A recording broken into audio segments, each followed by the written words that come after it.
What's going on, guys? Bus6 here, back to another video. Excuse me. And today I'm here with another album review. Today I'm going over a pretty interesting album and a band that I have heard of, but haven't jammed an album up until today. And of course, it is the newest offering from Temple of Void with The Crawl. This comes out on the 6th of March of 2026. This is their 5th studio album overall. This is released on Relapse Records. It's being formed in Detroit, Michigan in 2013, and this is labeled as a death doom band, more so in the vein of like Hooded Menace and especially Incantation. And before I actually jammed this album, I actually did jam a couple of tracks, and even their last album before this one, Summoning the Slayer, that came out in 2022. I jammed those just to kind of familiarize myself with this band because I've heard some really damn good stuff from this band, and I was really curious how this album was going to be. And their last album, Summoning the Slayer, I only made it like halfway through before I eventually listened to this album. It was pretty good. It was a pretty good kind of like death doom album with a little bit of like peaceful kind of influences. Like it really sounded like something like My Dying Bride and Paradise Lost would have chucked out in the stages of their legendary careers. But yeah, I was very curious to see how this album was going to be, and looking at some reviews and even hearing some reactions to this album, this was a very different album as it was being described, and I was actually curious how it was going to be. And let's just get into it now, shall we? We start off with the opening track, Poison Icon, and immediately High on Fire like riffs, and if anything sounds like High on Fire, I am going to be on that shit like a fat kid on a cupcake, because that, like, High on Fire has become one of my new favorite bands, even though they're not really new, but a new discovery band, if you will, for me personally. And like after like 30 minutes or like 30 seconds of riffs, immediately get like a doomy breakdown, and it's absolutely awesome. I really love the vocals on that song in particular, and I'll be talking about the vocals here in a little bit. But a little interesting factor that I kind of gathered on this album is that you get some more kind of like melodic stuff on this album, and not like the My Dying Bride, Paradise Lost kind of melodies. We get some like Baroness like melodies, and that was a little interesting to find on an album like this, considering that, you know, Baroness and Death Doom are not really two genres that would really blend together, because Baroness is kind of like rock metal kind of sludgy affairs are something that's a little bit different than a style like this, but it kind of weirdly works on this album. And Baroness kind of pops up basically throughout the whole album, if you will, and some other elements go on throughout this whole album. Like on the second track, Godless Scenic, we get a nice bass intro, a nice little groovy drum intro as well. And then we get this like apocalyptic atmosphere with the riffs, which is really nice. We get some haunting melodies, like some very haunting melodies, and then another nasty breakdown with the riffs, which is great. And the breakdowns on this album are kind of few and far between. Like they're not really breakdown heavy on this album that some death doom and even like doom metal, for example, can really handle the breakdowns. But yeah, there wasn't really a whole lot of breakdowns on this album. I was a little taken back by. But we do get some moments on this album where it does kind of sound like their earlier material. Like on the title track, for example, big, nasty incantation like riffs. It sounds something like Hooded Menace would do. And even having some My Dying Bride melodies, which is always welcome in my opinion. And that was one of the big standouts on this album. That was just a hefty track. But you kind of get some different songs on this album, and there's like 3 tracks in particular that really sound like something Mastodon would do. More particularly their earlier stuff, not their more kind of proggy sing-songy like style that they do, but more the line of like Remission and Leviathan, and maybe to a lesser extent, maybe Blood Mountain. But you do get tracks like A Dead Issue, Thy Mountain Eternal, which is another big standout for me, and the Twin Stranger, which is the final track. They get a lot of like Mastodon like melodies on those songs, and especially on Thy Mountain Eternal. It really does sound like something that would be on like Remission, Leviathan, or even Blood Mountain to a lesser extent. Thy Mountain Eternal, especially on Blood Mountain, I feel like that would have fit that album like a glove.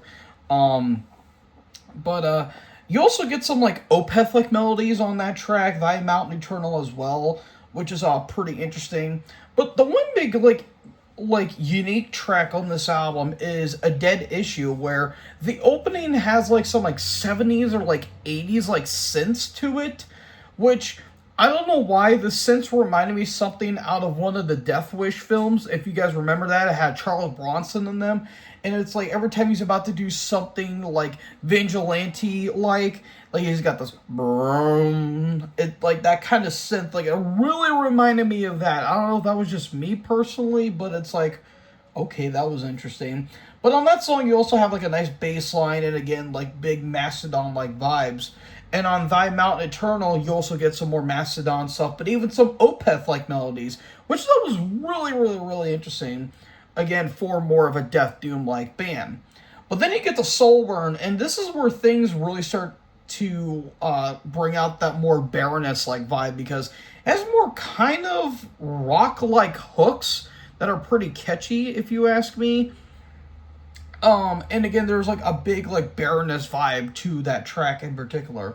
And then on the final track, the Twin Stranger, again more Mastodon like melodies, but it really does sound like a High on Fire song. Like it really sounds like that, where instead of Matt Pike sounding like this generation's Lemmy, it sounds like Matt Pike just drank a whole thing of like swamp juices and just decided to just go all gurgly on us. Like it was insane. But yeah, I kind of like how it started off with like a High on Fire like riffs and ended on a High on Fire like song, which I thought was very, very, very nice. I really like the riffs on this album. I really do like the guitar work overall. The bass popping up was always very nice. The drum work I feel like was really damn good. Some nice little fills that the drums have on this album, and the vocals. You know, like for vocals like this, you wouldn't think it would fit on an album with a lot of different melodies and like atmosphere going on. But for some reason it works. It works for this album because you still have like the more death doomy like styles again on the title track. But if you really break this album down, this honestly feels like someone, or it feels like an album that's like very like a heavy sludge album, but with a Death Doom like vocalist. Like it's kind of something like that in some aspects, because the main vocalist is just gurgling his guts out, just sounding like very deep and very like demonic, almost kind of like John McKenzie like from Incantation. But it doesn't like feel out of place for this album. I don't know. I feel like it kind of complements the album more. It kind of gives it more of that sticky vibe. And I love the production on this album. It's very old school, pretty analog recording style. Which gives it that nice kind of raw sound to it that I really, really, really enjoy. So yeah, in comparison to the previous album, it's like a night and day difference with this album and the previous one, where, again, the previous album was more or less kind of like a melodic death doom album that was very akin to the Peaceville sound, whereas this one really has those like sludgy elements to it that, again, it sounds like High on Fire, Mastodon, Opeth, or, well, I guess Opeth like melodies, and really a lot of Baroness kind of vibes. And yet it doesn't feel out of place. It feels natural, like they were wanting to experiment with different sounds. And if you really think about sludge and to a lesser extent Doom, kind of have like a similar style to it, it's just one is heavier than the other. And it doesn't bother me. I feel like it really fits on this album. It doesn't feel forced. It feels natural. It feels organic, and it's just a great sound overall. yeah, for like a first full listen for this band, this is a damn good album. I really enjoy this one. I'll have to probably go back and listen to the other albums in comparison to this one, but I enjoy this album. I think this is really damn good. I'm gonna give this 4 stars. I really enjoyed this album. I thought, again, even with the vocals that really do sound like how do. If you think about it, it does sound like it wouldn't fit, but they do. Like, again, if you think of this album as just like a very heavy sludge album more than just a death doom album, you might get some different results. But a lot of people are praising this bad boy, and I'm on that hype train as well. But yeah, this is just a damn good album. I really enjoyed this one, and yeah, I'm curious to see how they're going to going forward with this potential new sound in mind. So yeah, 4 stars for me. So that, folks, that concludes this video here. What did you guys think about this Temple of Void album? Let me know in the comment section below. Make sure you guys leave a like, leave a comment, tap the big red subscribe button, and tap the bell so when I upload, you guys will be notified.